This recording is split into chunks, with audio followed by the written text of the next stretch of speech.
If you'd have been there, if you'd have seen it, tell you. I bet you would have done the same. Yeah, I've never seen Chicago. I've never. Did you? I've. The film you must have seen. Oh yeah, of course I've seen it, but I've not seen it on Broadway. And I feel like everyone and their brother has been in it. It's true. I have not seen it on Broadway either. I once waited at the stage door to get Paige Davis's autograph in 2004 after she did a performance, but I did not see the show that night. It's like the Law and Order SVU of Broadway. Everyone has been in Chicago. Yes, actually, okay, so maybe I can pull this up later. We could play this game. So like years ago while I was doing Avenue Q, for Broadway Con, the press team sent me to do like a Man on the Street, kind of Billy on the Street parody with Rod. Yeah, I remember watching it. We wrote a lot of material and didn't end up using half of it, of course, but we had a game written that was called Chicago or Vegas Show. You know, like Billy on the Street would do a game of sort of rapid fire. And I would name celebrities, and they'd have to guess if they had a Vegas residency or if they were a replacement in Chicago on Broadway. It's some really obscure names. You're like, that person did it. I have the document. We can pull it up and play it if you want. That's pretty incredible. Did they do well? We didn't actually shoot that. We didn't. Just we didn't get to any of it. But, we should. We should. Can you pull it up right now? Do you want to? Yeah, I can get it. Pull it up right now, and then you got to hit me with a rod though. With a what? As Rod? Okay, yeah, let me see.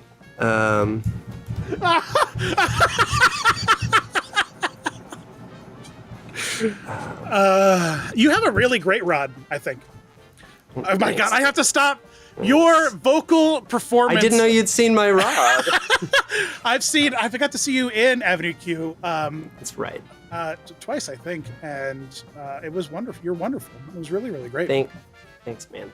Okay, sorry, I'm awkwardly typing right here. It's hard to accept a compliment and type at the same time. I know. I struggle with that every day.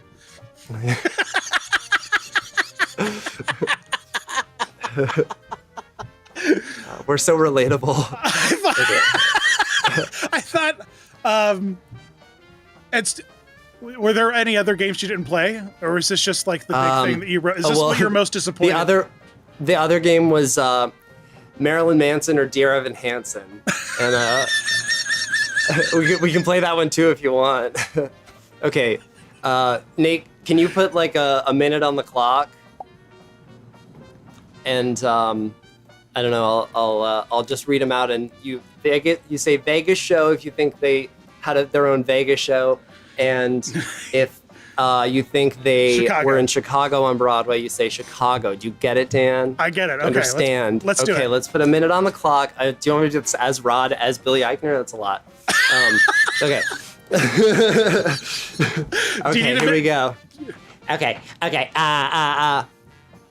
Melanie Griffith. Broadway. Tony Braxton. Broadway. Lisa Rinna. Chicago. No. She had a Vegas show. Lisa Rinna. Vegas. No, she was in Chicago. Michelle Williams. Chicago. Yes, correct. Brandy. Chicago. Correct. Brian McKnight. Vegas. Canadian figure skater Elvis Stoico. Vegas.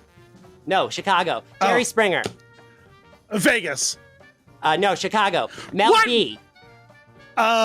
Chicago. Correct. Jennifer Lopez. Vegas. Correct. Patrick Swayze. Chicago. Correct. Brooke Shields. Vegas. No. Chicago. Jennifer Nettles. Vegas. No, Chicago. Oh, damn. And that's a minute. Ding, ding, ding, ding, ding. What was the score? I don't know. I didn't keep track. What was the prize if someone would have won? We didn't have prizes, I don't think. But that's a big Billy on the. I don't know. Okay, ready for Urban Hansen? By the way, your Manson? Billy was great. Your Rod Billy was almost too perfect. How much did you practice? How often did you practice?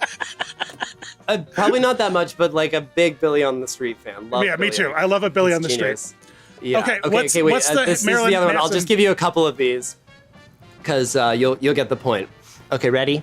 Here we go. You because I love you. You for loving you too. I don't need a reason to hate you the way I do.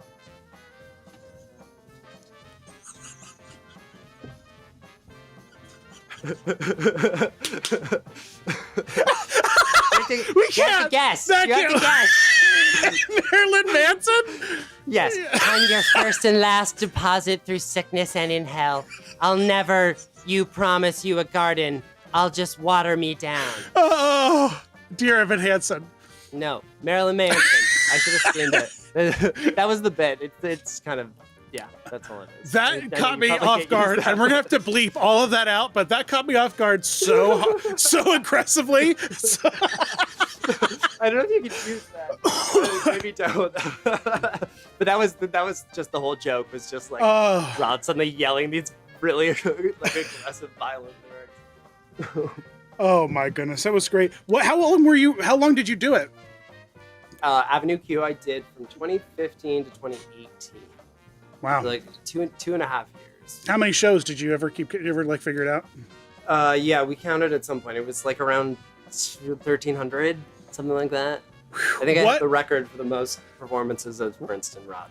Really? That's incredible. In New York, at least. Yeah. What was the part of the show you dreaded doing every night? Ooh.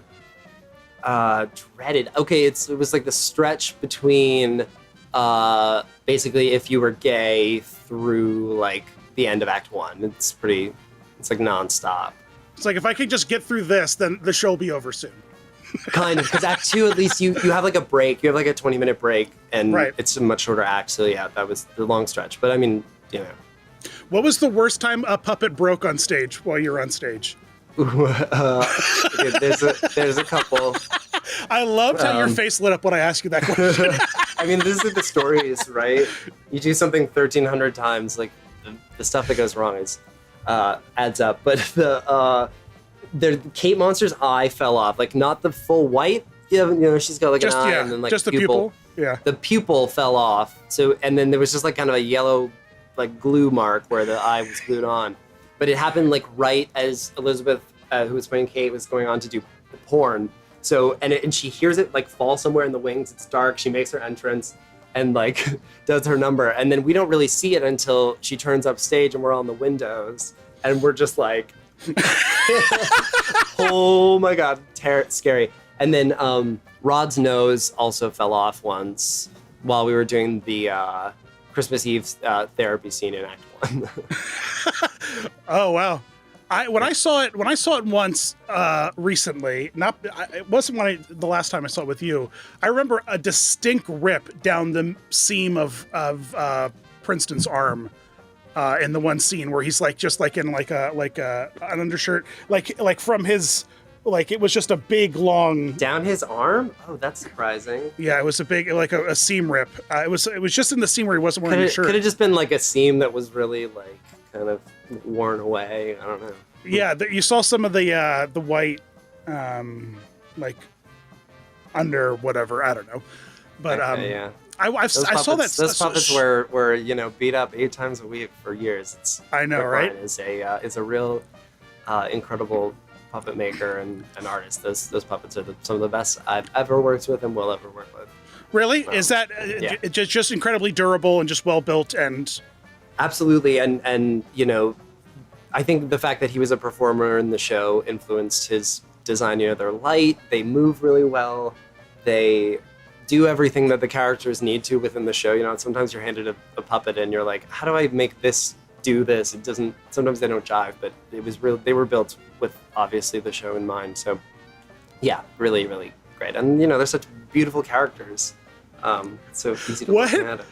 People clearly had to have put stuff in those hats because I know I did, and I have a story. Sure. I have a story that Johnny tells that I told to Johnny once. He was like, those were on the bulletin board for like a couple weeks. The story, because my friend I think I remember that. Yeah, yeah, my friend and I wrote messages on sugar packets and just like and like put them in there, and it was just such an Didn't odd Amy thing. Garcia say like, "Oh yeah, you have sugar packets, guy"? Or was she just appeasing me? Was she just trying to? I think Amy was just appeasing me. Amy was just making me. Maybe though. But then Johnny confirmed it. That's a 2 for 2. Okay. So I believe that those things would stick around for sure. Like obviously, I did at New World Stages. The Broadway relics didn't always make it over. What we had. We didn't weird did stuff. People in like there. put letters or messages or anything? We did little messages. My strongest memory though is our puppet captain / Nicky Trekkie Jason would Jason swing Jacoby, out, every so often to give us notes on puppetry. And wait, sorry, I'll start that story over. I forgot to turn this back off. Jason, our puppet captain Jason, who also played Nicky Trekkie, would swing out and sit in the house and like give us notes, right? And he would always make a point of like drawing a penis, usually some sort of schoolboy sketch on his pad and something put that inappropriate. in the hat, and we'd always look at it, on stage. And yeah, people would put money, but we would raise so much money for Broadway Cares. It's kind of amazing the generosity of people, like especially knowing, I guess, like people at a point knew that the money went towards Broadway Cares. So everything that went in the hat, we would count up, and the stage manager would read totals during fundraising season, and that is my hat memories. Oh, that's no awesome. Condoms. I never saw a condom. Yeah, that's what you would assume would go in there, but those are too expensive to be just thrown around. I never got a date. I never got someone's phone number. Princeton, call me. Okay, No. so you were about to tell me, what was the audition process like for Woody?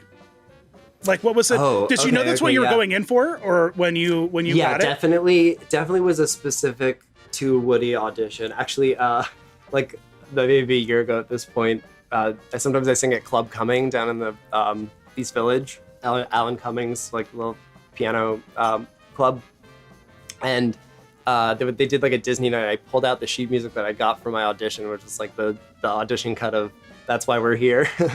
And, that's why we're here. That's why we're here. Something else, like One Toy, like the weird ass like 3-part soliloquy, which is, it seems to be based on like the soliloquy from Carousel, maybe like the Billy Bigelow thing, My Boy Bill, but which is Woody plotting his killing, whatever. But the audition process was, I got those songs, I went in, I think they might have given me a scene too, probably.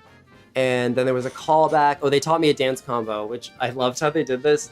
I wish every audition was this way. They like took me aside by myself, and the like casting director taught me the choreography, gave me like a little breakdown of the steps, and then like sent me on my way, so that I could practice it myself. Because when they throw, I don't know about you guys, but when they throw a combo at me at an audition, and I don't know it before, like picking up the choreography and then doing it well, it's not going to go great. So I love that he taught it to me ahead of time, and then I could come back in and like nail the little choreography. And, that's incredible. Yeah. That then, costume I think must have been murder. Oh, you had one callback?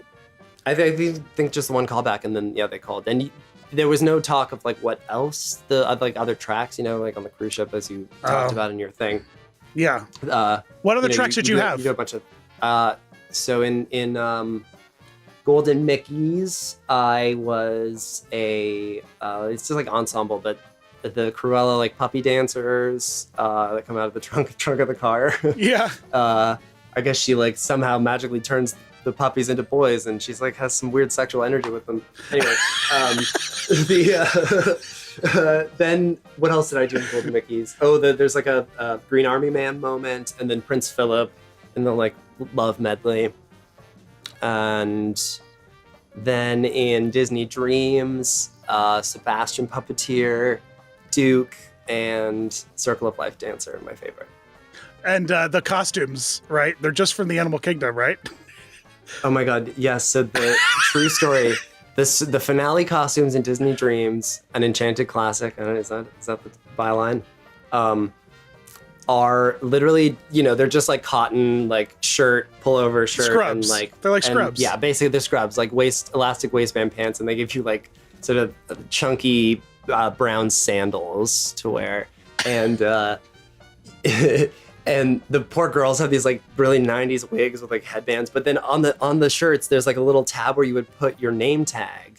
Like if you were, I think, the quick service Animal Kingdom uniforms for sure that were sitting in some warehouse, and they're like, you know what, we need these for is the big Circle of Life finale for all these white people to dance around.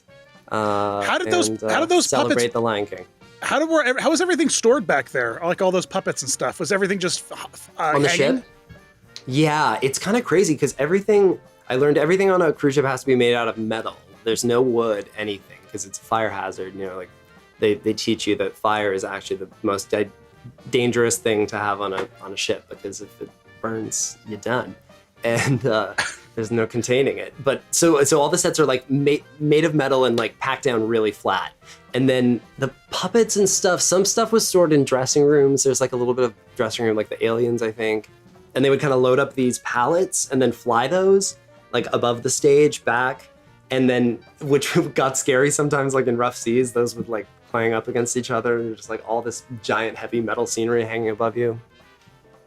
Oh yeah. So, but you said that you didn't really perform in rough seas very often with the all the Toy Story sets were up above because there were certain shows you would do at rough seas, and then the stage piece number, like the big showpiece number, was done between ports, like at the islands where it was all smooth sailing.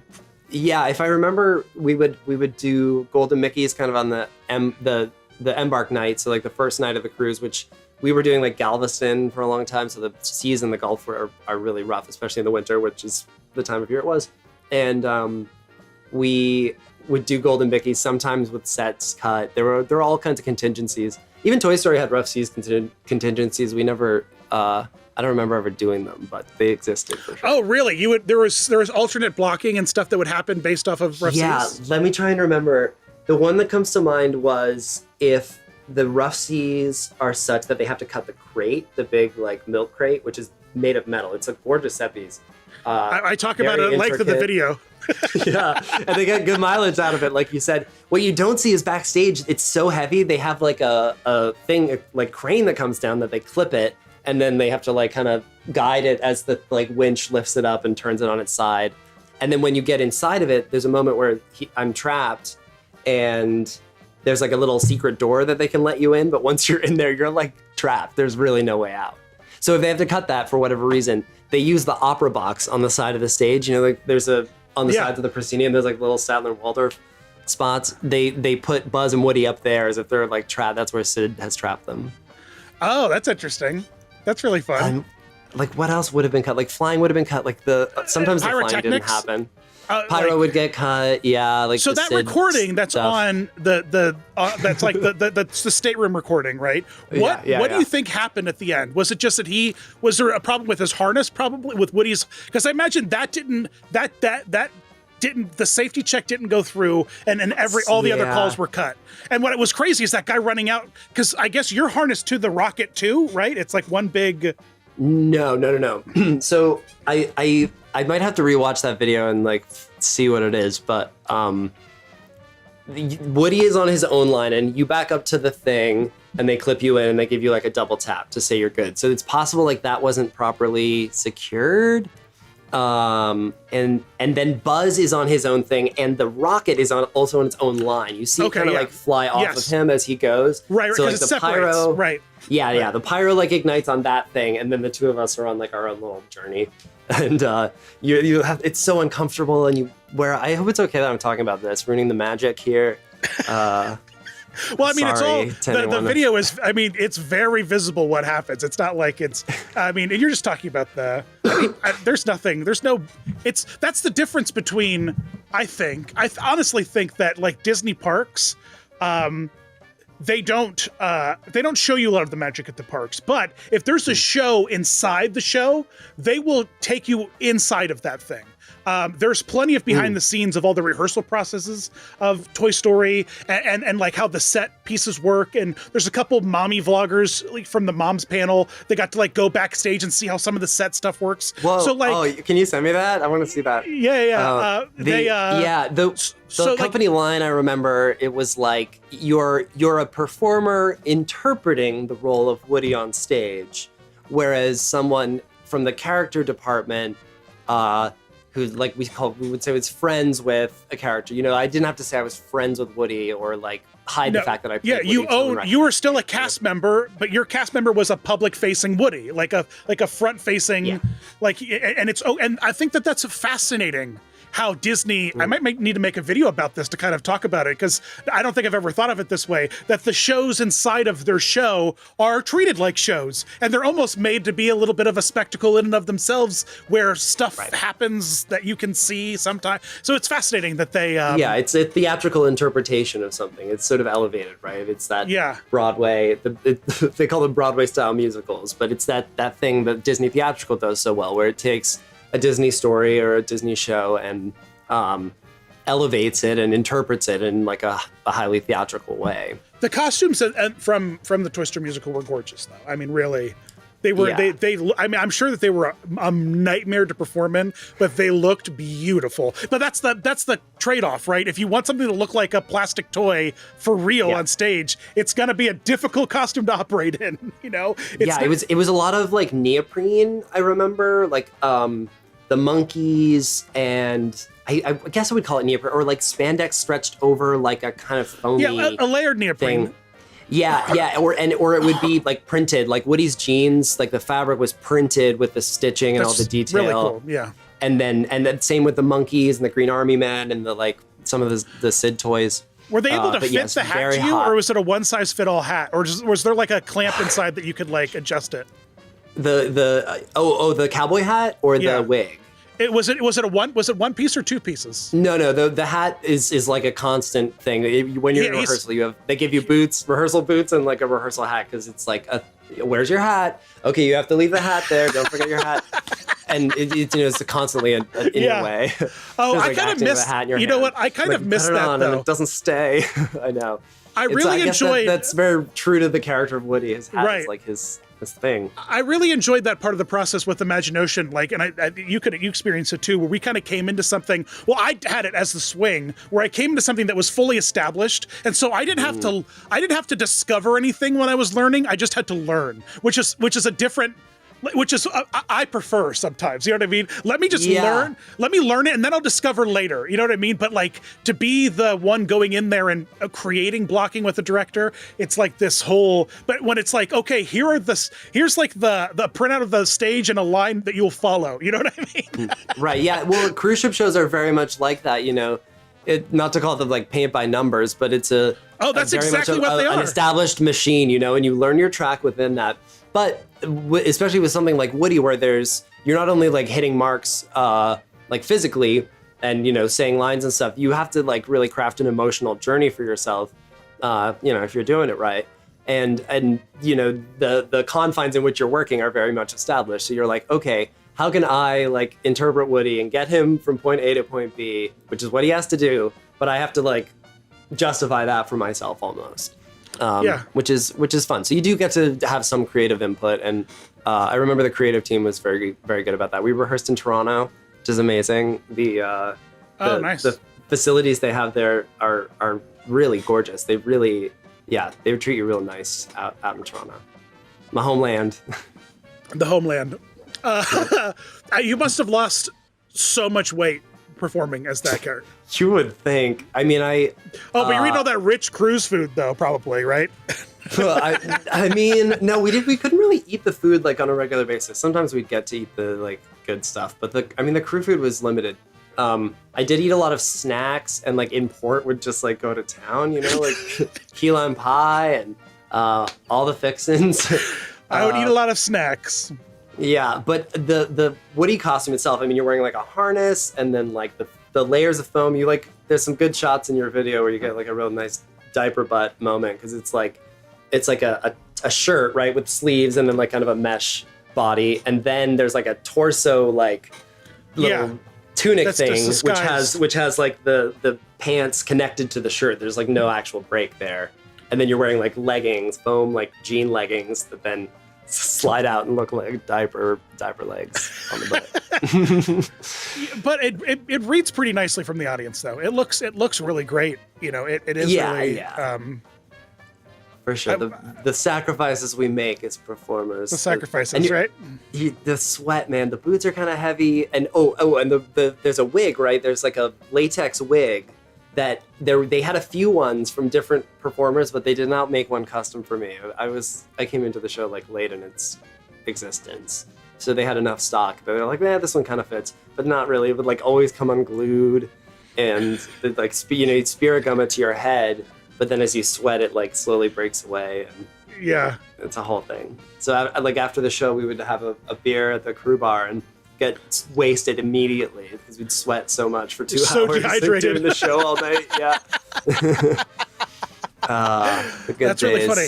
Okay. So you said that I love so much that you are a list keeper. I love this so much. So tell me some of because I could totally see us doing a thing with the Sesame Street thing where where we just go on and you're the educated one and I'm just the dumb one and you're just like just pouring information at me and I just react and I just react to it. You know what I mean? So what are some of the things? Yeah. What are some of the things that you've been keeping track of through vintage Sesame Street? Well, So I like, I work at Sesame Street. I wrangle and I build puppets and props at the shop, and so I'm like heavily in my professional life in at Sesame Street. And since the HBO Max platform now has like all these old episodes I've never seen before, I've been watching through. But things I like to look for are remote control Muppets.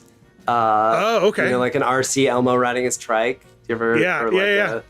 I've spotted an RC Abby a time or two. There's sometimes I think I've seen a Zoe. There was like an RC Zoe one. There's just got to be like a hand rig that they just put them on, right? Hard to say. I think they're or do they articulated individually? You mean like the remote control Muppets? Yeah.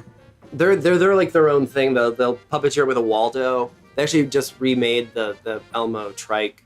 Because he's on his talk show. On the talk show, you see, they did a thing on the Macy's parade too. We shot this whole like long intro with all the celebrities. It's really great. I don't know if you caught it on the parade. Snuffy was dancing. I didn't. I'll have to watch it in front of the float. It's a good moment. It's for the 50th season, I guess. I got to be down in the trenches, wrangling Snuffy that morning. We got to like go through security, and we had to wheel like the Snuffy puppet to the location and clear security. Have you found anything in the shop yet that you've identified in an old video, like in an old episode? All the time. Yeah, I see it. Or stuff gets recycled all the time. Like, oh my God, that's the thing we use or costumes especially. The stock of costumes is insane. The wardrobes these Muppets have. I know, they're incredible. And the craftspeople that work at the Jim Henson Company, the costumes they make are just, it's unbelievable. The garments they have, and everything has to be made from scratch, right? Because a Muppet is like its own size. But in those limited scenarios when there's not a lot of time, which is often the case, you'll be like, okay, we need a thing that'll fit Zoe, but she has nothing in her stock, so we go to Elmo because he's like kind of the same size, and we can like tailor it to fit Zoe easily. That's really cool. Yeah, there's a lot of recycling, and puppets get recycled too, like characters that don't succeed or like sort of aren't being written for anymore. Well, the success of the Red Monster can't be denied. But no, so like. You think of a Sherry Netherland from the 90s, like the around the corner segments that in the 90s they expanded the street. You went around the corner, you had all these new shops. Ruth Buzzy had the Finders Keepers. Not ringing a bell? You're looking at me with a blank stare. Listen, this is where I was vintage Sesame Street because like that's the stuff that my poor families' parents had around. You know what I mean? Okay. But then, and I don't this is just the life experience. I don't know if it was necessarily because they were poor, but I got a lot of like Big Bird. I got a lot of like Snuffy. I was like old school Kermit in a trench coat kind of like stuff I'm talking. Sure. And then in my youth, I was then exposed to the syndication of the Fraggles. I was exposed to Eureka's Castle, Under the Umbrella Tree, which you have. Under the Umbrella Tree. Well, Under the Umbrella Tree is a big one. And then I hitched my ride young and rode it a long time with Barney, to the point where I was with BJ and like Baby Bop, and Barney. I was with original scary Barney. Like I was back when he was a harsh purple with some very boxy, harsh lines. I'm with you there. I also watched Barney pretty religiously, and then even when my brother was born and he was watching Barney, and I was like a little too old, I probably tuned in with him for the puppetry. Right. But I don't think it's aged that well. Like Barney is not watchable as an adult. No, it is however, not. There is a Barney Wikipedia that is clearly written by adults and maintained by adults. I'm not sure who those people are, but God love them. Well, I think it's a little bit like Barbie, right? I mean, like there's some people who just get so on that path, and we need those people, though. If you're one of those people for whatever it is that you are, keep doing it because you are the modern historians. That like no one's going to write a textbook about Barney, but we're doing our best to record history. So by all means, if it was a thing, absolutely. I just went on a crazy Power Ranger deep dive. Were you a Power Ranger fan? Sure, like Zordon. And, I was. Yeah. I've recently learned that there are 4 sagas of Power Rangers. Right? There is there's the Zordon saga, then there is the post Zordon saga, and then there is the Disney saga, and now there's the Neo Saban saga. Like now it's its own thing. Like Disney sold it off again, and now it's back with the Saban company. I remember. I remember the death of Zordon being kind of like the death of my youth and innocence.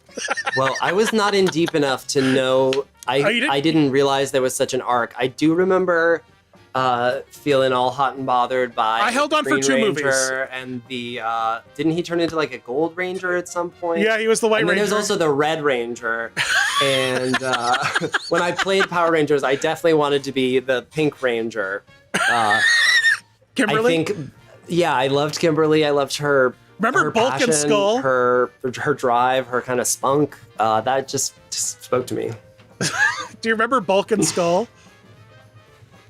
Like nope. the overweight, the one overweight guy and the one skinny guy. They were like the antagonists to like when they were in human form. Oh. They were always like tricking them and pranking them. Were they like school bullies? Were they like bullies at the school? Yeah. Okay, yeah. They stayed with that series for probably 12 years, continuing to be the bullies. They're like the Land Before Time of 90s bullies, where they held on for a long time.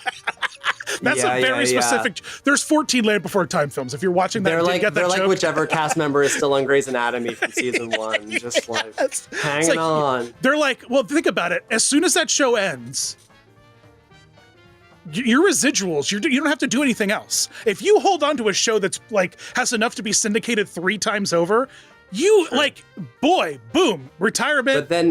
But then does that become the flow paradox? I'm quoting that right now.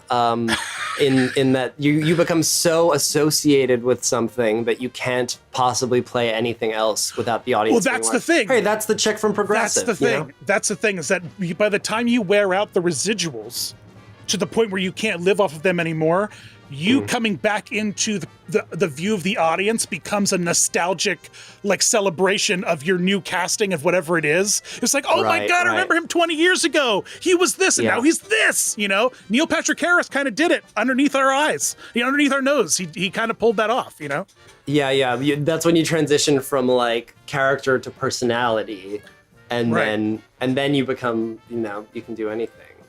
Yeah. You're like the Long Island Medium.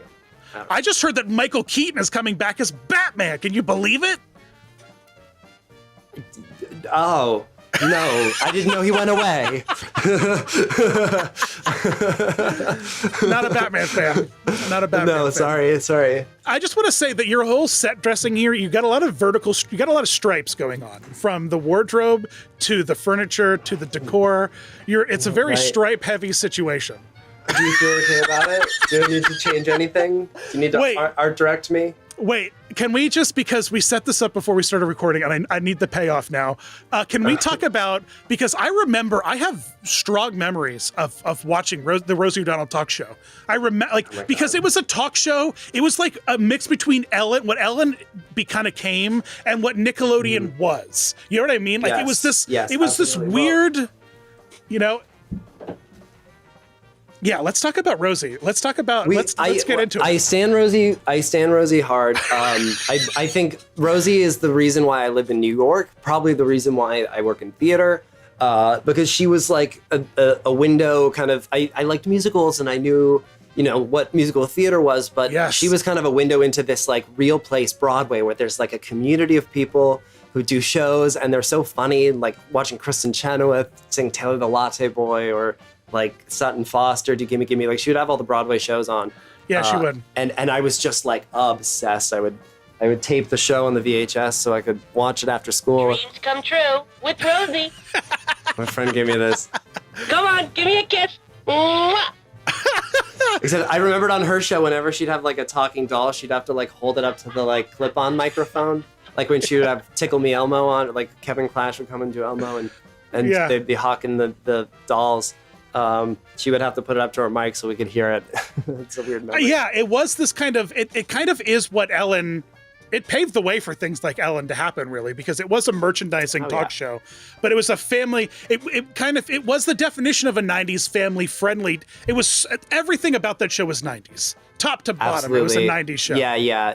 And her attitude was lovely. And also watching her come out like that, she had Ellen DeGeneres on. You can watch the interview where the character Ellen was coming out on the Ellen show, and in ahead of that episode airing, Ellen was a guest on Rosie, and Rosie and her do this whole bit where Ellen's like, "Yeah, my character is going to reveal that she's Lebanese on the show tonight," and they go on this whole like tirade about like how she's gonna admit finally that she's Lebanese, and then like Rosie herself came out a few years later, and watching all that happen, I don't know, it's very inspiring and cool that someone was represented that way, as much as they could be at the time.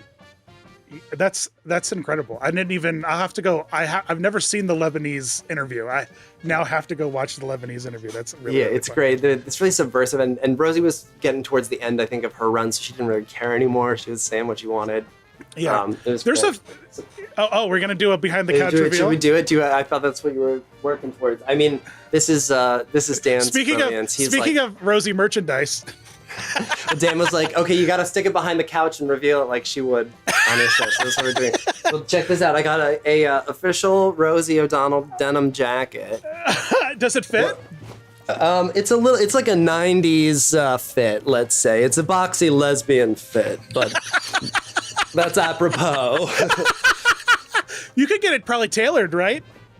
No, it's perfect. It looks great.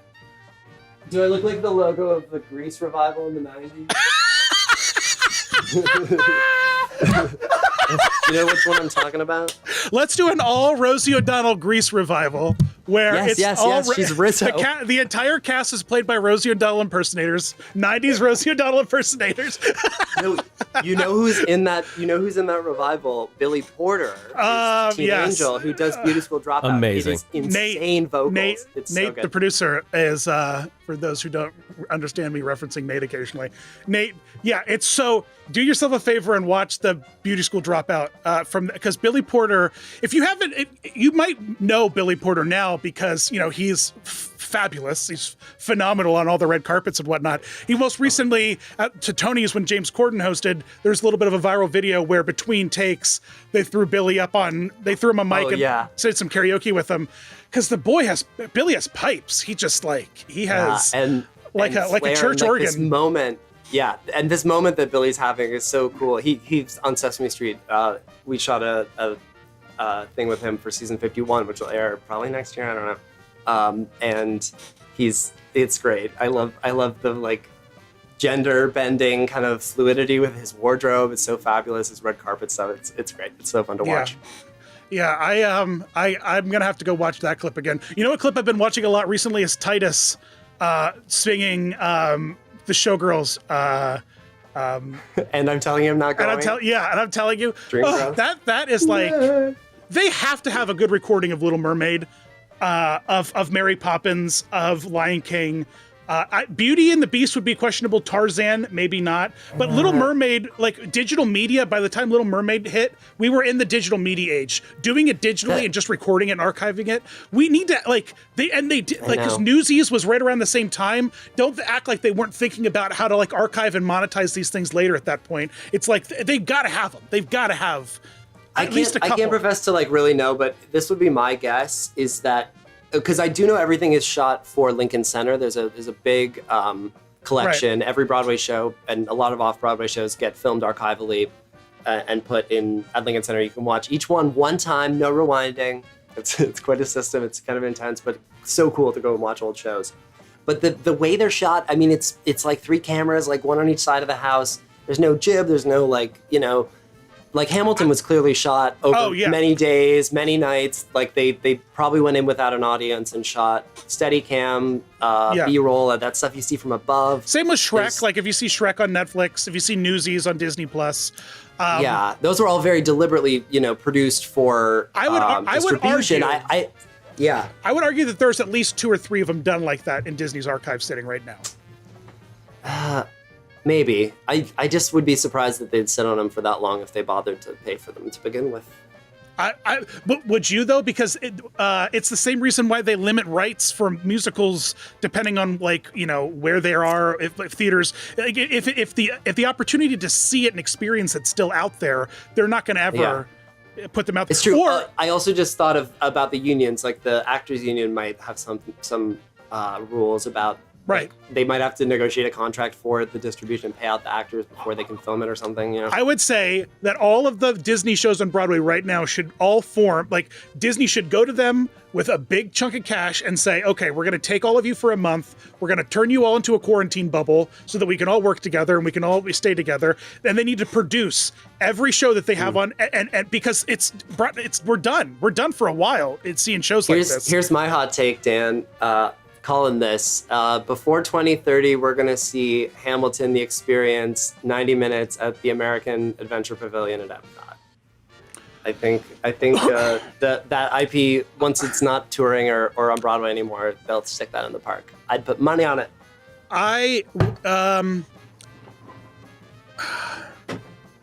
I think that by 2030, you will see 2 Broadway-style theaters outside the park that are part of the experience of in the resort loops. They had one. A la Nuba. Yeah, exactly. But more, quite honestly, I think Disney's insane for not doing at least having one 2,500 person theater that runs 5 shows a week, maybe just 7 one show a day. That's not that where they're not reviving Beauty and the Beast, Little Mermaid, Tarzan, and having them in rep. Design the shows like how they do Disney, that in China or in they have Lion King in Shanghai. But didn't they have Little Mermaid too? Don't they rotate the shows through or no? I think the Little Mermaid was Tokyo. There's a really beautifully done one, and I don't know. Maybe, but that's what they should be doing in Orlando. Having a big people eater, or heck, do 2 shows a day and have 3 casts rotating, and just do it like you do with the Hyperion, but like on a bigger scale, and you're charging $50 a ticket. It's just like they charge more than that. Well, but charge a Broadway ticket. It's an upsell. No. How much would you pay to see Cirque at Downtown Disney? No, it would be a $50 add-on to your existing 7-night stay for $50 a person. It would be like, or you would do it like it'd be like a $120 ticket, and you would get like a character dining with this kind of with like a reservation and a ticket like kind of with it. They would have. And it's a show exclusive to this venue too. Like I'm not seeing Aladdin from Broadway, right? I'm seeing absolutely Aristocats the musical exclusive to Orlando. Well, I don't know if I don't know if they make originals. I think that they just revive their Broadway. Like Mary Poppins could run full time with a theater built outside of like Epcot, it could run. It's such a spectacle musical in such a big way that people would like. It's an incredible musical. I saw it probably when I was doing Imagination. I probably saw Mary Poppins 35, 40 times with my. You did? Oh yeah, man! I fell in love with Ashley Brown. I have the biggest crush on Mary Poppins, man. Oh my gosh, that purple petticoat. Did you watch from Act Two? the celebration of Disney on Broadway 25 years? I They did. broadcast. I did, yeah. Ashley Brown stepping in for Heidi Blankenstaff. She Yeah. had that the little flip chart with all her. I learned the song this morning. It's so funny.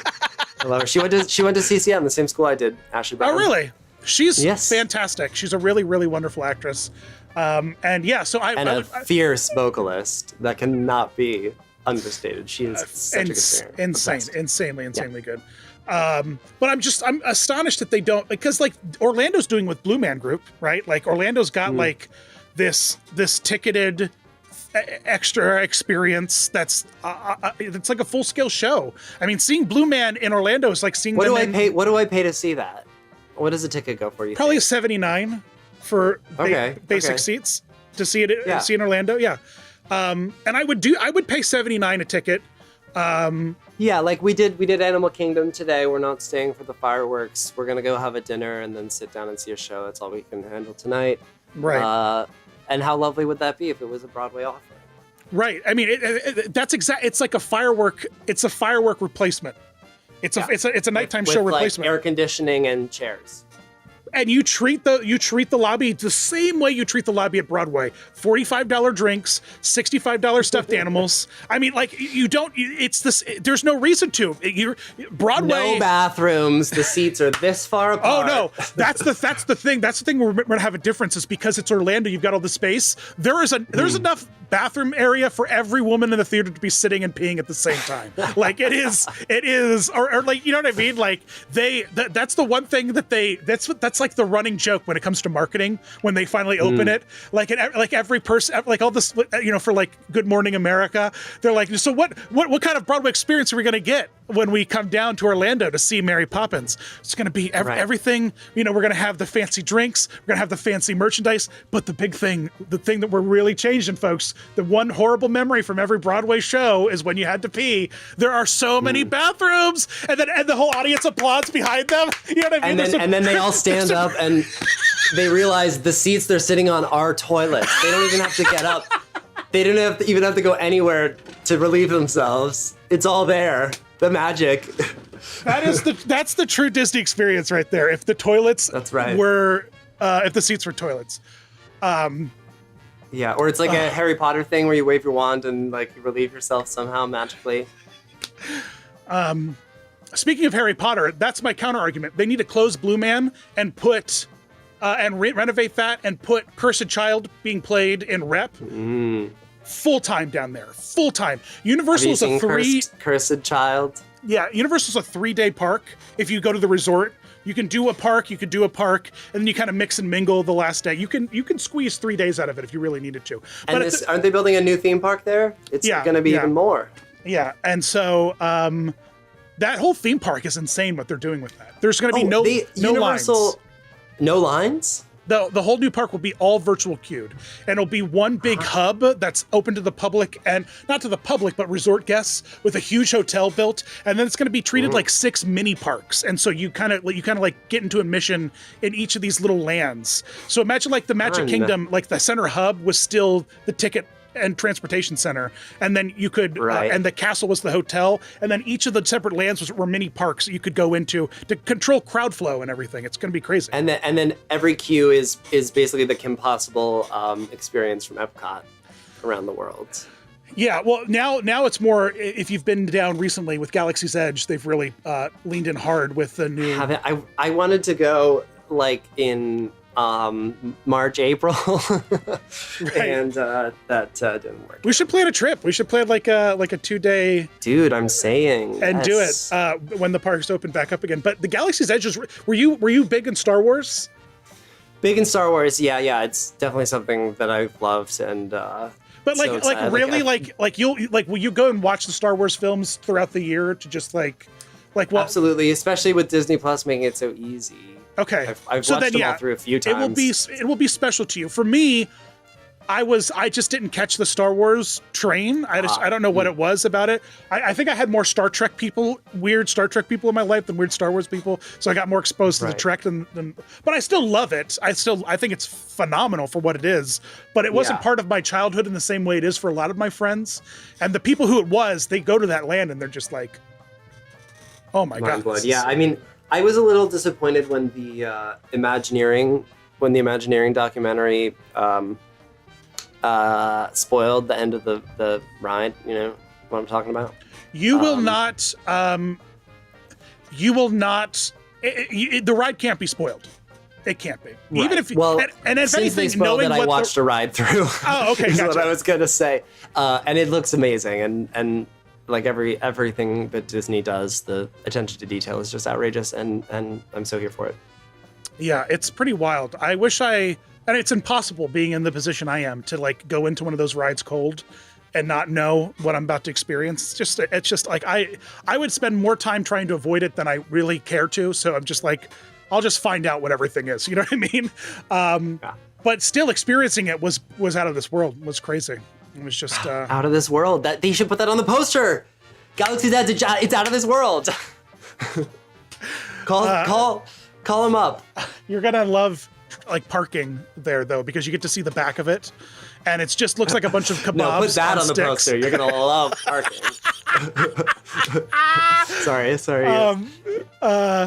Like with Magic Kingdom, it's such a separate animal because like it's so removed. It's you can drive around it, but it's not part of your experience driving through it. But with Animal Kingdom, with Hollywood Studios specifically, like you're parking right next to the parks, and so when you see the back of Expedition Everest, it just looks it is rough looking at the back of it. I've seen that for sure. I remember and now the back of Pandora. It looked bigger in the brochure. Well, in the park, it looks huge. In the park, it's phenomenal. Well, they forced that perspective, Hanny. Yeah. Hanny. I don't know, but it's fun. It's good. Yeah, it's good.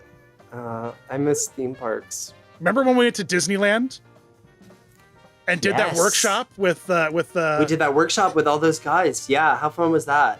I'm still friends with a lot of those people now. That's cool. Yeah, I mean, I know that like you're. You work with Art all the time. Yeah, I do stuff with Art a lot. Yeah, and Amber and all them. Yeah, it's Yeah, I follow a lot of them on. Remember when they pulled out the Bear and the Big Blue House puppets like from storage for us to practice with? Oh yeah, that was awesome. They like wheeled up. They just have them as got a bunch of tutters and a bunch of like it's like. Yes. And they were like they're slightly oversized. They're like blown up. Yeah, but they were phenomenal puppets because Henson made them. For sure. Yeah, I remember the tags were like Henson tags. Oh man, I remember. Oh, that was a great time. Opening up that travel case and all of them laying out there, just like, what is happening right now? That was so cool. Yeah. And then we're like, you really want to learn the jellyfish jive? Like, I mean, I guess we can teach it to you, but your puppets are way more fun. Yeah. How crazy is it that Imagine Ocean is now Splash and Bubble? Like that led to Splash and Bubbles. I mean, crazy, right? What a journey. It's cool that we were part of that, right? I know. Isn't that super fun? In the early days. And Johnny, like what a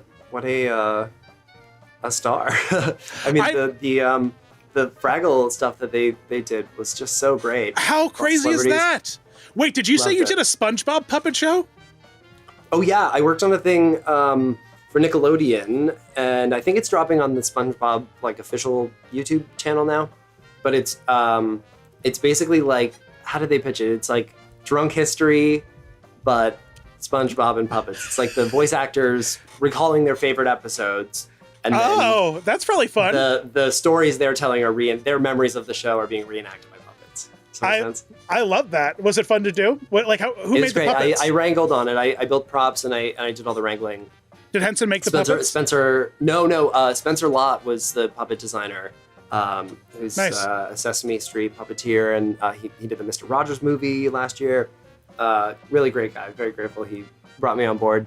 And then Laura Mans, Jamie Bressler, David Bizzaro, and Jean Marie Kevins, I think, are all the builders that worked on it. And yeah, they're great. There's like 6 episodes. They're all very cute. Oh, I can't wait to watch them. That's Yeah. exciting. I love when they take animate, like, they've done it with The Simpsons. They've done it like a bunch of times where they take like, really iconic characters and turn them into puppets. And they always translate really well. They really do. It's like... Oh, I agree. The SpongeBob stuff was so fun because, I mean, the world is so goofy, but they really play up the kind of, the fact that they're puppets, which is so entertaining and fun. It's like sort of a tongue-in-cheek thing. Yeah. And I got to make like little mini Krabby Patties. Those are featured at one point. Oh, and the puppeteers, by the way, are Spencer Lott, Victor Yared, and Paul McGinnis. Oh, great. Who are all incredible puppeteers. Oh, that's really great. I can't wait to watch it. I'm going to watch it. I have like have like a little list of stuff that I need to, like, you're telling me all these stories and I'm like, oh, because I'm getting to the point now where I'm like, if I don't write this down, honey, I am not remembering it. You know what I mean? So, We're gonna have to put it in the Disney damn book. Yep. So now you're in the Disney. Now you're in the Disney damn book, man. Yes. Oh my goodness. Okay. So wait, we have to go back to when we did tours, when we were on tour for Imagination.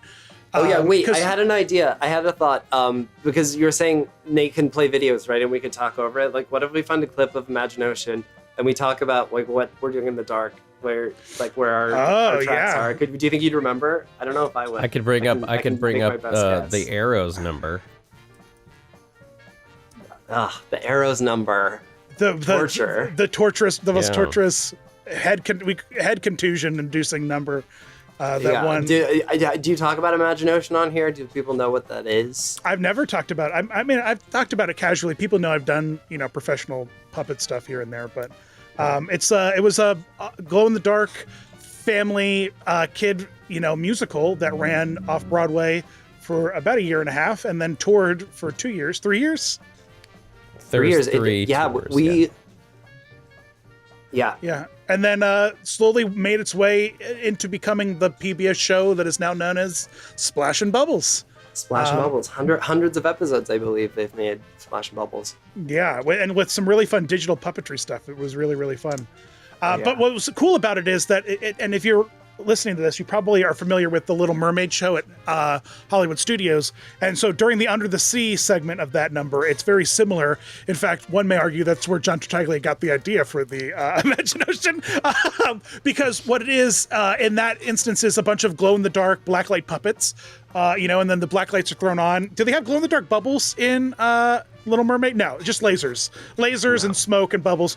So in Imagination, we had glow-in-the-dark bubbles, which were like the most dangerous liquid that we traveled with, because if it got onto anything, you just glowed for the rest of on stage.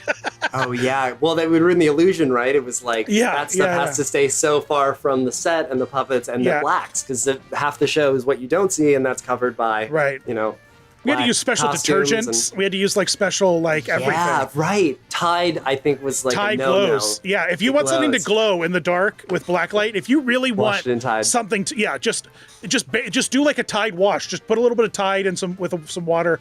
Just do like a Tide quick wash. If you want to make your whole basement glow and smell delicious, just spray Tide all over the walls and then turn on a black light. Is that an endorsement you want to be making? I don't know. That sounds dangerous. That stuff's like corrosive. But the other thing was we weren't allowed to wear white underwear, right? It was like black underwear, black socks. Exactly, or else you know exactly where Calvin Klein is on stage. Yeah, sometimes like you wouldn't realize that the elastic that they used to sew your underwear together was incredibly blacklight reactive. So they might have been black underwear, but you would see certain seams just shine right through your black Target pajama pants. Yeah, we had like an underwear test day. Okay, you're good. You're clear. Those are approved underwear.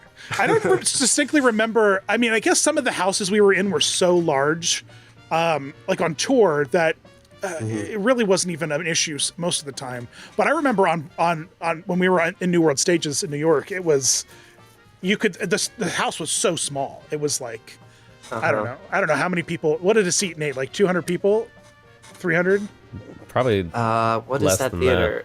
Less, I think. I think it's like 99 seats, maybe. I saw Whoopi Goldberg in that building once. I saw Liev Schreiber in that building once. Liev Schreiber, actually, Liev Schreiber is one of my favorite stories. I talk about all the time when he came and he brought Naomi Watts was his wife at the time, and I think they're still married. I'm not sure. I can't remember. But anyway, Naomi wasn't there, but he brought his kids, and he was doing talk radio at the time on Broadway, and then we gave him a special behind the scenes, where we would turn the lights on and have and show a little bit of this after seeing the show, this is how we did it. And I remember him very kindly saying to us, he's like, I'm on Broadway right now doing this talk radio show 8 days a week, 8 nights a week, but you guys are hands down the hardest working people currently on a stage right now. Which I thought was really amazing. Oh, wow. Just when we gave him just a little bit of insight of what we were doing, everything that was happening as he was watching it, he was floored, and he was really, really kind. That's where I relate to your story about not losing any weight while performing as Woody, because you just your metabolism is cranked, and so whatever you go into, whatever size you go into that role, you're going to maintain around there, maybe within 5 to 15 pounds, on the gain side, because you just get ravenous, because you're just that show, we would sweat like crazy with that show. The Imagination diet. But then you counterbalance. Yeah, you counter that with a hearty meal though, 10 o'clock after you get home from your blast. I guess as a kid show you weren't getting home that late, but it's I did that with Avenue Q all the time. I would just shovel garbage in my face after the show. To continue to explain how the show worked though, because it was black light, because it was glow in the dark, and because all the actors, all the puppeteers were in black head to toe, including a hood, the entire show had to exist in a 2D plane. Because it's essentially watching a cartoon, right? And that's how cartoons are made, modern cartoons. Each character is kind of like this little puppet that they rig up and animate and then drop them into scenes. And that's kind of what it is for Imagination. So you had, at any given time, 7 puppeteers on stage controlling anywhere from 3 to 15 to 20 puppets. Some of the scenes were incredibly intense. And at no point in time could you walk in front of any puppet. And so you had to do this constant tango of moving, if 2 people had to cross, they had to it was insane. You're in the dark too, right? You can't really see, you have to sort of sense where everyone is. It was very Batman. You felt very Batman-like, where it's just and the more we did it, the more we all got in tune with each other too, which was fun when we you knew exactly where everyone was going to be at any moment. And yes, it's like a finely tuned machine by the end, right? Yeah, it's essentially, we essentially did a 45-minute piece of choreography is what we did. Right. You know what I mean? It's what it is. I mean, the show is tracked, so we didn't have to worry about that. But I mean, that's what, and Whipper and Snapper, the talking proscenium. Love that. That was Nate and I, right? Oh no, Nate was our swing. But you did those tracks. I was your track, I think, right? The track you originated off Broadway. Right, I think it was track 5 was what it was named. Right. And it was Snapper and, then you got, and that's others. Yes. And then you got stepped up to Dorsey. I learned the main fish, the green one. Were you Bubble Ball? Bubble Ball. Were you Bubble Ball? Bubble Ball. Yeah, so that's the first track I learned. I learned Nate's track first too.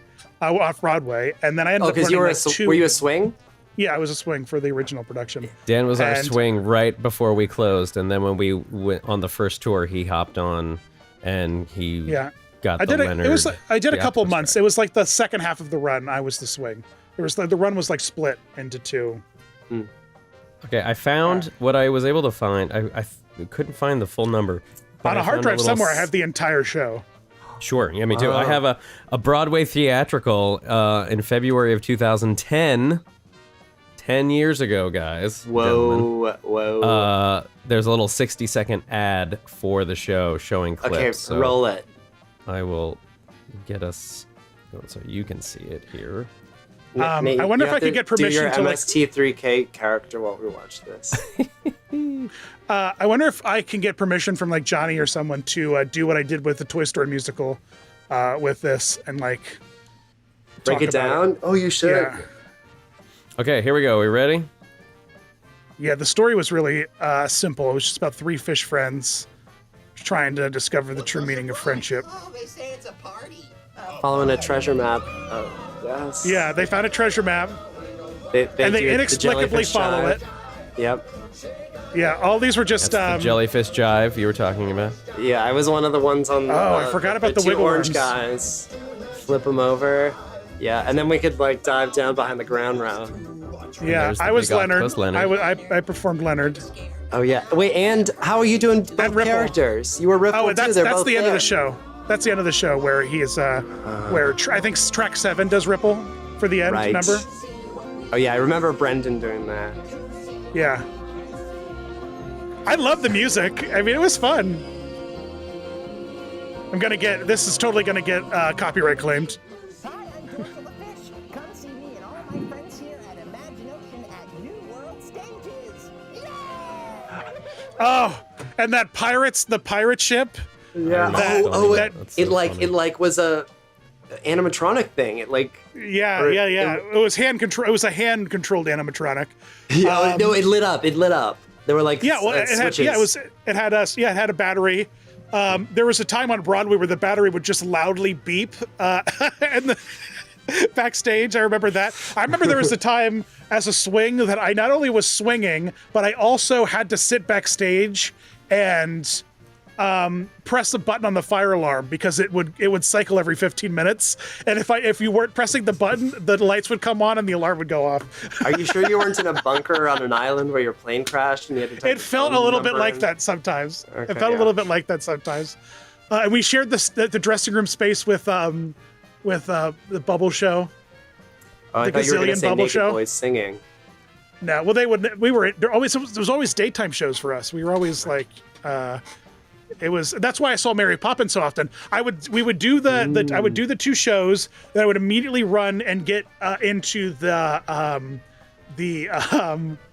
lottery for either Book of Mormon or Wicked. I got Right. Wicked twice. I got Wicked lottery twice. I never got Book of Mormon lottery. And then if I didn't get either of those, I would just go down with my old student ID and get Student Rush at Mary Poppins. Wow. For $30. I would just see the show for $30 every night. That's so fun. It got to the point where they recognized me and just started giving me better seats that were open. So it was great. It was really nice. That's awesome. I remembered that something I was going to say before we were talking about Universal Studios. Was it? Is my memory serving me correctly that there was like a version of Wicked that played in a Universal theme park, like in I Want to See Tokyo? There was like there very like well might have been, yeah. 45-minute version of Wicked. They should do that in all the parks. Just saying. Yeah. Yes, yeah. The live theater is it's utilized in the park. I mean, we've got the Finding Nemo musical, Which is and incredible. it's That a really turned out a great lot show. better than Toy Story. Well, here's the thing. Here's what's crazy about that musical is that with Toy Story, they ended up cutting a whole bunch out, but with Nemo, they kept everything in to an aggressive level and added like 12 songs. So it was pretty impressive what they did with that show. It was very and impressive. I think a huge part of that is the genius that is Kristen Anderson Lopez and Robert Lopez, who also wrote Avenue Q. Did the music for Frozen. Bobby co-wrote Avenue Q with Jeff Marks, but Yep. Kristen, his wife, and Bobby did Finding Nemo, and it's such a good score. I listen to the album sometimes. Yeah, to the point where they took part of the score and now it's in a ride at Epcot. And then I love that moment in the Nemo and Friends. The Big Blue World song comes in. It's like, is this in the movie? It fits so well. It fits very well. And I think that there's just something lost with Toy Story translating it into something because you need the Tim Allen and Tom Hanks. Tim, you almost need those voices for those iconic moments. You know what I mean? Like, as much as you could try to be, you are not you are a toy or whatever it is. You know what I mean? Like those things are just burnt into our brains in a way that Nemo isn't, and you can bend Nemo. You know what I mean? Or Mary Poppins, or even Little Mermaid. That's. But with Toy Story, it's just such a weird. It's such. I don't know if you watched to the end of the video, but like it was supposed to be a musical from the get-go when it was a movie. I remember that coming through like the cast. It was always like, well, I heard maybe they might move it to the theme park. Maybe we'll be the cast they take to whatever. Actors are so dumb like that. We just talk about. Really Did you go on any other Disney cruises? I've literally never been a guest on a cruise ship. Not before I worked on one, and not since. And it's not that I wouldn't, but I don't know. I think if I went on a cruise, maybe this is TMI, but I'd want to go on like a fabulous gay cruise full of homosexuals, as opposed to like a cruise ship full of families. You know what I mean? I can understand. More my scene. Sure. Yeah. No, I can get that. I haven't been much of I went on a bunch of Norwegian cruises with my wife's family because they were like a big, with cruise lines, they like the way that they hook you, and it's like the more you repeat guest, the more perks you get. You know what I mean? They really want to so like my wife and her family have been on, and then like when a cruise line buys another cruise line, like your then cruise credits combine, and that's a big deal. I don't know. I'm not like a big cruise, like a fishing. There's people out there, man, who that is their only way to vacay. It's sure, and I understand the appeal. They take care of everything. Disney especially does it really well. They really think of all the details, and you don't have to think. It's like that. It's like the same reason people join cults, It's just like giving over control of every decision, and just the weight that takes off of you, even if it's just for a week on a boat. It's a release. I've always said that the Disney Cruise Line is the epitome of everything that Disney does well, all in one package. Mm-hmm. And I'd just like to point out that the Disney Vacation Club is not a timeshare. It is not a timeshare, nor is it a timeshare. No, it's actually in terms of there's my buddy Rob Plays has a really, really interesting video on the Disney Vacation Club and how it was actually an answer to the timeshare in terms of removing all the terrible things that were timeshare and kind of streamlining it into a very family-friendly, almost like going to Target and buying like a box of something on the shelf. Like, here's the price. This is the price that everyone pays. There are no coupons. It's not like this they like really kind of did. No, totally. I said that I love because that, though. I remember our orientation, our like training of some kind when they were talking about like, what the Disney Vacation Club is. I can't tell you how many times the guy told me it wasn't a timeshare, and I was like, "Is this a timeshare?" It was sort of suspicious. Oh, that's really, really funny. Yeah. Oh my goodness. Did you enjoy working for the Disney company? I did like working for the Disney company. A big fan for many years. Would you jump back on another cruise ship or something? Would you is that something that you would consider? I don't know. The like cruise lifestyle, working on a boat is its own sort of beast. There's a lot of rules, a lot of limitations, a lot of just sort of things that come with that. Do you remember anyone on the boat that had been on the boat for years? Like any Yeah, I think that people come really into kind of categories. I love the experience, glad I did it. I don't think it's like something I would do over and over again. But then there are people who are like lifers and have figured out how to make a real life for themselves at sea. Wow. I guess that's just how that's how it used to be in the olden days, right? I guess so. With the Nina and the Pinta and the Santa Maria or whatever. People were just sailors, Yeah. And now instead of swabbing the poop deck and hoisting the main line, they're doing kick lines and wearing Pocahontas outfits. That's right. Yep. I love I really did enjoy I really wish I would have had the chance to see you. I've seen several photos of you in the outfit, and you do look very good done up as Woody. Thanks. I really, it was a cool part to get to play. The pitfalls of the show aside, it was cool. Like what a gift to be trusted with such an iconic part, and you're really carrying that show. Buzz and Woody don't really stop for the whole hour, and that was a whole new experience. I'd never really done that before. So getting to kind of cut my teeth on that, like doing like a 1 hour marathon type show. Yeah, like especially something that really asked you to carry a lot of it. Putting that weight on you. Exactly. Yeah, I have that. I identify with that so much because I've always been the character actor that I am. I'm very much put in that supporting role. You know, you always get those supporting roles. There are few and the shows where someone like me gets to be the front man are more few and far between, I think. And I was this close. I just got cast as King Arthur in Spamalot right before all this started. You did? And I was just, yeah. And I was just is the show still going to happen when it can, or? Yeah, hopefully if the theater still exists by the time this is all over, you know what I mean? Oh, fun. I want to come see you play King Arthur. That's a great part for you. Yeah, I'm really excited. I'm really excited to do it because it is a completely different. It's a very different. But I imagine there's got to be a little bit of zen once it gets into your body, right? Like when you're doing it, right? It has to be a very like, yeah, I am. Of course, I'm leading the show, but like that's because you get into a rhythm, right? It's kind of like a, you know, it's like a muscle memory thing. Yeah, I think I experienced that more so at Avenue Q because we did 8 shows a week. You know, right.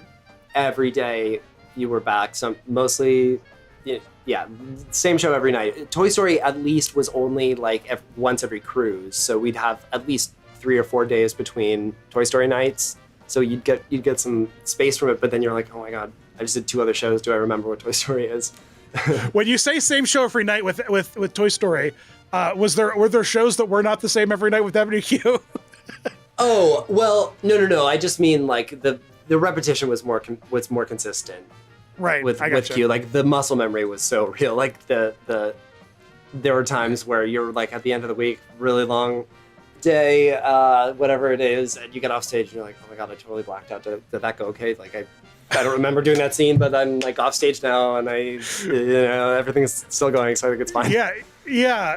Because there has to be times where you get to like where you are puppeteering and singing and doing it all, but inside your head you're like thinking about what's going to happen later. What am I going to order for lunch? What is clip-on seamless? Am I going to have enough time for a nap? Ooh, I have PT today. I hope it's the good massage therapist. You know, all that stuff is going through my mind.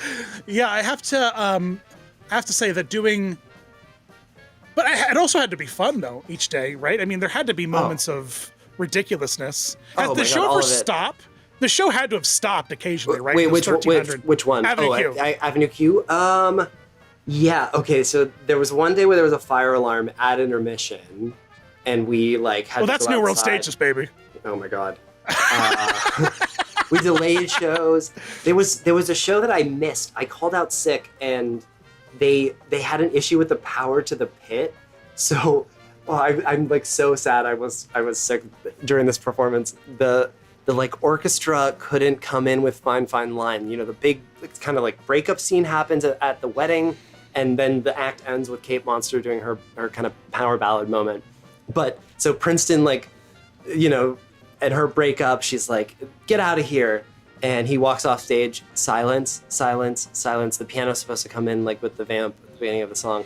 There was no power, the keyboards couldn't play, so they just like fade the lights out. Intermission begins without the song. It's just like the saddest like moment. Kate gets dumped, and it's just like intermission. Sad. That's pretty great. Yeah, that's pretty great. I mean, I have to imagine with Toy Story, if something went wrong, the show just stopped and it was canceled for the night. Yeah, the one Toy Story. Well, no, we always finished the show. We always finished. Really? I don't remember ever canceling. Yeah, the one that comes to mind, I had some friends on board, some high school friends were sailing with me. I was so excited. It's like, oh my god, I get to like finally perform for someone I know. Like, you know, when you're doing these cruise it's gotta be nice. You're so removed from everything. And there's this whole, so the like opening number, Andy does his thing, he sings whatever, Friend and Me, and then Woody comes out and kind of starts this staff meeting with the other toys. Woody and Bo Peep are the only ones with mics. And the mic cues are tracked in with the rest of it, I think. So like the automation and everything is cued to a time code, including the tracked voices of the other characters, and whenever the mics turn on. So like I have a hot mic, I finished my cue line, Andy's birthday has been moved to tomorrow, and then the cue is supposed to be, you know, all the toys freaking out because, or Andy's birthday party has been moved to today, and they all start freaking out. But I drop the line and no one starts freaking out. So I like have to vamp. Bo Peep like tries to say something. She's like, oh no, but her mic's not on. No one hears that. So I'm just there like, okay, I guess we're cool. Green Army Men, you guys have a party planned for us next week. Looking forward to that. Everybody be sure to sign up for the dish you're bringing. Like, I'm just like, no idea. And then I'm like, okay, maybe they're able to get the cue. I'll try giving the cue line again. And I say something like, and I don't know if you heard me, but Andy's birthday party has been moved to today. And they got the cue in. So we finished the opening number, but then the like, whatever was messing up kept happening. So like every time the characters had to come in, there was no response line. So they just stopped the show, and like maybe an hour later we resumed. Oh, so you did do another, you redid it. Yeah, I think we just went from like the the buzz box coming out of the floor. Yeah, I love the buzz box. I love that he glows in the dark in that musical. I really love that. It's not you do not get that experience at all in the parks. To see that life-size glow in the dark buzz, and that moment, it makes the entire musical worth it for me, I think. Because he has the glow in the dark stickers like the toy does. Oh, I didn't even think about that. He lights the stage up. I mean, because the box is black lights in the box, I assume. Yeah. Like, there's gotta, but he lights this. He's like a glowing beacon that lights up the theater. So, really, and there's cool. like all the box itself lights up. Yeah, I mean the sets and everything, and there's no projections almost, other than the screen that comes down and you see like the animated. There's like a car moment, and there's like which is a beautiful blend. I love that whole sit and moment. And for 2007, pretty good. Yeah. But then now all imagine those that to a full practical. scale with the new Jason Bourne stunt show. Like there are only 6 actors in the entire show, but there are moments on the stage where you feel like there are 50 people on stage. It's insane. Wow. Taking jobs from actors, those screens. I wonder if the people in the movie because that's the difference with Universal and Disney. Universal treats their attractions like a movie experience, where Disney's like, you get to. You're in the movie, where Universal's like, here's the movie again. Here, you know what I mean? Like, here's the movie experience. I miss the aesthetic of like the magic of the movies. Here's how we make cinema. Like, I love that Hollywood Studios, original Universal Studios, the idea that it's about like the magic of the movies instead of the magic of making movies. Yeah, you know what though? That DVDs murdered that though, man. The minute we got extra features on DVDs, that the mystery behind that got destroyed. No one. There was no. And computers, you can. It's only so interesting to watch a featurette about how they animated some shit onto the screen instead of like they spent months crafting this animatronic, for a 3-second shot. That is probably part of it too. But there's still enough going on practically in terms of set use, and and Universal still does that tour, the tram tour. Although I hear they just took out the whole Dr. Seuss land. I hear they just it's gone now. Well, that pink they've got styrofoam had faded to white. It was like it didn't look like Whoville no more. But they do a good and well, MGM Studios was just an answer to Universal Studios. It was just like my Eisner's just like, yeah, we'll do it and we'll do it better, baby. And it turned. But I think that what the parks are becoming. Like Universal specifically, like experience the movie that which is what Star Wars Galaxy's Edge kind of is missing in a huge way. Galaxy's Edge is like, you are a character in Star Wars. And we're furthering the story. You're not reliving a story. Right. Yeah. I see both camps. I do. I wish there was more of each at both parks instead of it being one direction each park was taking. You know what I mean? Which I guess there is. Radiator Springs, Cars Land at Disney California is what Hogwarts is to, I would argue it's better. Like that Radiator Springs land in Disney California is like out of this world. World good. I've actually never gotten to do the attraction. The line is always too long, or I can't get a fast pass. It's such a bummer. And I prioritize other things. Like I did the last time I was there, I did the Mission Breakout. What is it called? Galaxy's Edge Mission Breakout. Yeah. Fantastic Fox, whatever that movie is. And Fantastic Fox. Raccoon. I love that movie. I love Fantastic Fox. I'm not big on superheroes, but that animatronic is amazing. That raccoon. It is really great, isn't it? Yeah. Now imagine that drop experience now, and like those little animatronics, and now Ellen's Energy Adventure is now gone, and it's going to be this Guardians of the Galaxy coaster. But it's a show coaster, kind of like the Mummy was, where there's show scenes and stuff like that. Yeah. Remember when we rode the Mummy 100 times in a row in Singapore? And we all tried to line up our picture to point at the camera, but the picture was ready to drop. So whenever we pointed, we would drop. Like the gravity would force our arms to never hit. So then we had to overcompensate, and we'd all point up here, and then the drop would bring us. I have a couple of the pictures still. It's so well, and I guess like culturally, maybe the people out there don't love roller coasters as much. Like I don't remember waiting in line for that or the dueling dragons that they had. We rode Battlestar Galactica. It's Battlestar Galactica? It was a Battlestar. It was a Battlestar Galactica dueling coaster where you chose the side of the Cylons or the humans. You don't remember this? No, I do remember the dueling coasters, but that it was Battlestar Galactica. Yeah, and all of the queue. You'll have to go back and see if you can find videos of the queue on YouTube, because it's all of the actors just giving very straight line reads to camera with cue cards, like they were just like getting it done. You know what I mean? And so you could watch the actor's eyes like move down the cue card. It's like. Oh, how funny. Yeah, and then there's the Madagascar Ride, if you remember. And loved that one. That was cool. That's a big, epic dark ride. Yeah, it was really, really fun. It's hopefully what we'll see Princess and the Frog kind of feel like a big, modern, more modern animation kind of brought to life. Because it was really fun. What a great moment for Disney to announce that they're doing that, can I just say.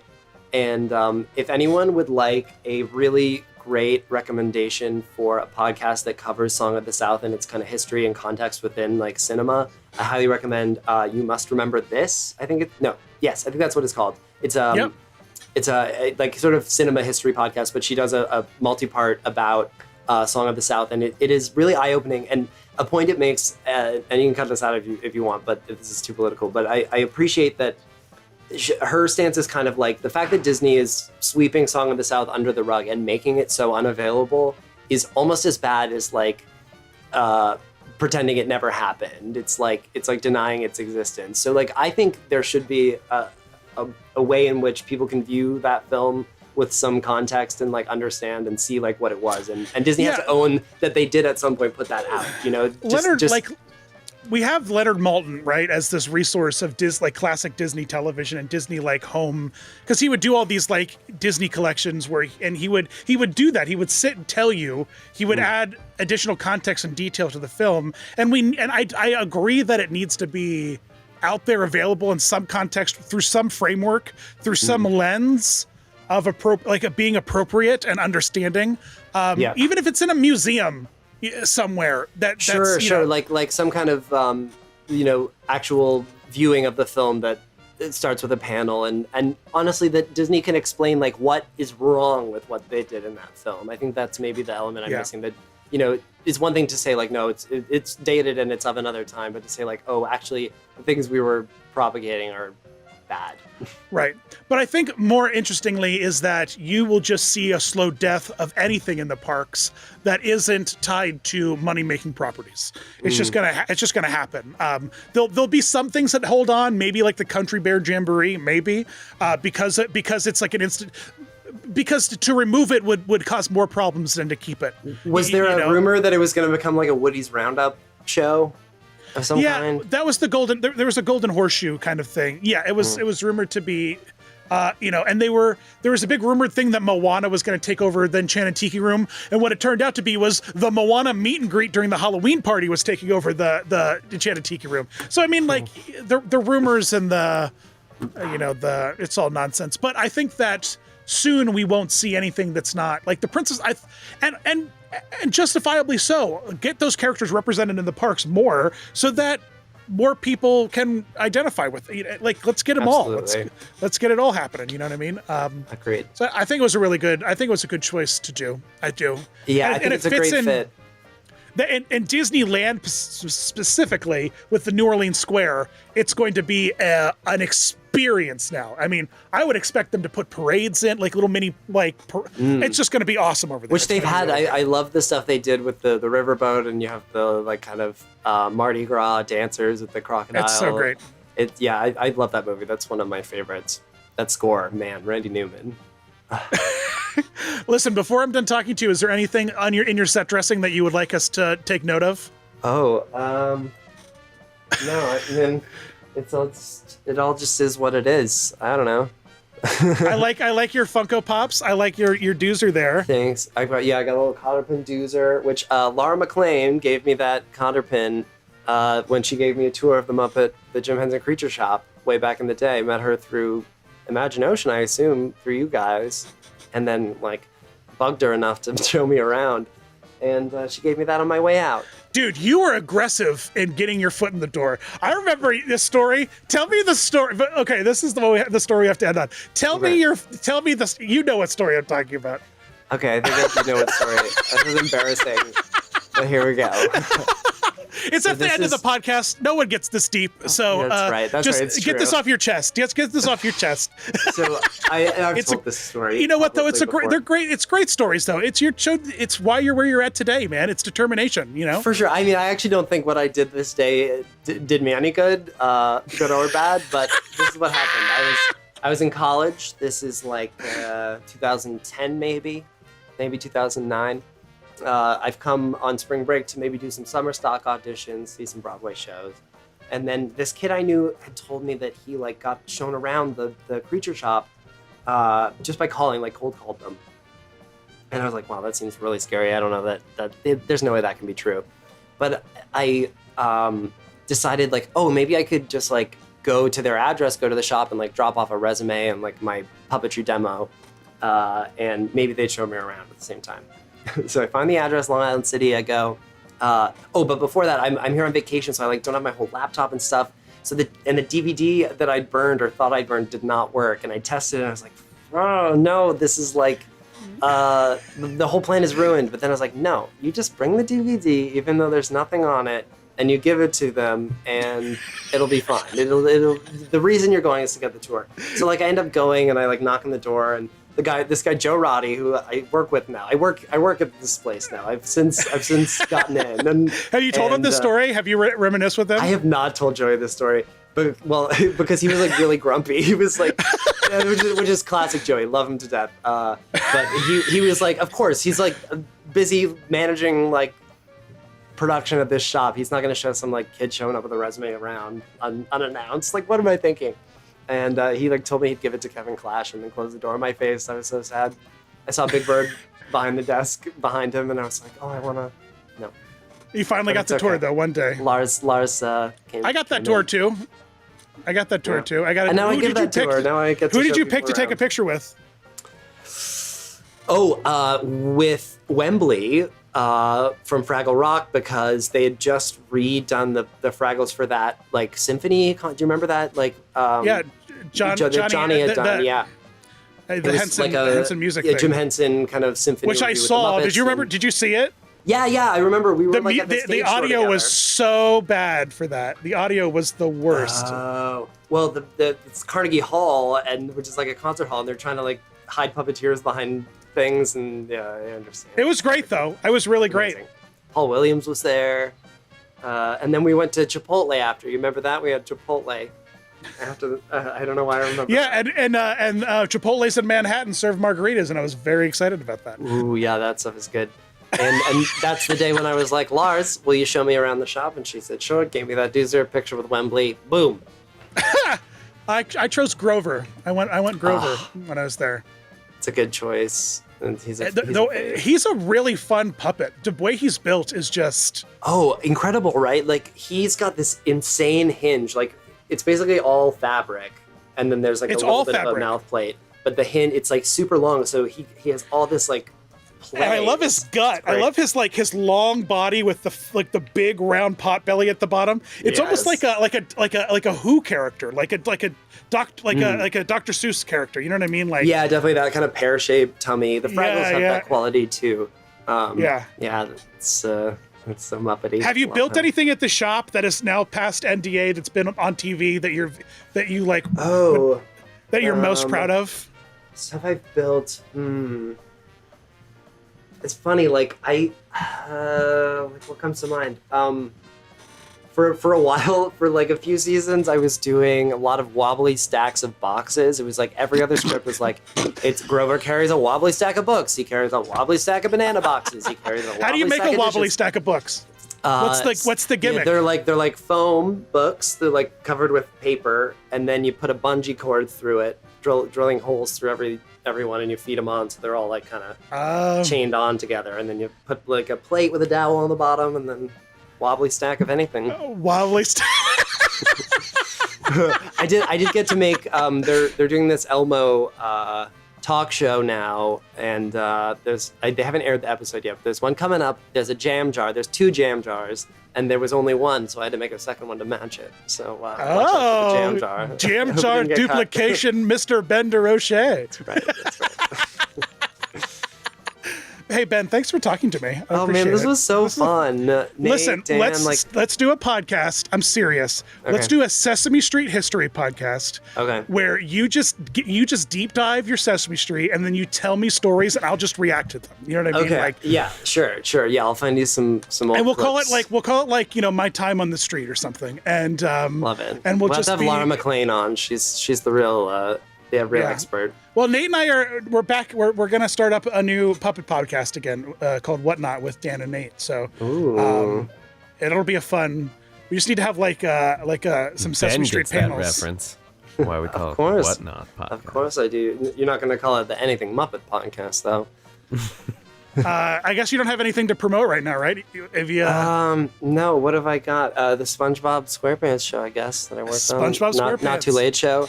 Well, cross your fingers. We're nominated for an Emmy for Sesame Street season 50, I guess, 49. I don't know. But I might win an Emmy later this month if the gods are on our side. do you get one? You get one, right? I think You can order it. one. Yeah, I think you one. can pay for it, but yes, you can get it if you win. If you're lucky enough. It's all a scam. The Emmys. It's a scam. It's a statue pyramid scheme scam. I think there are scams like that. I think there are like Oh no, there are definitely awards companies. you can pay to win.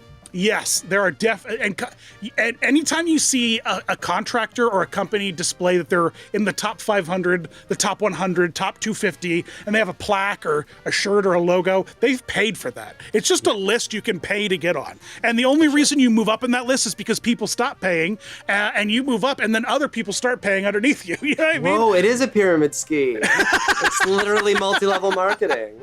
Yeah, it's rough. Thanks for talking with me, Ben. DeVos family I appreciate tradition. it. Love you guys. Thanks for having me. This is fun. Turn your air conditioning back on. Oh my God. Thank you.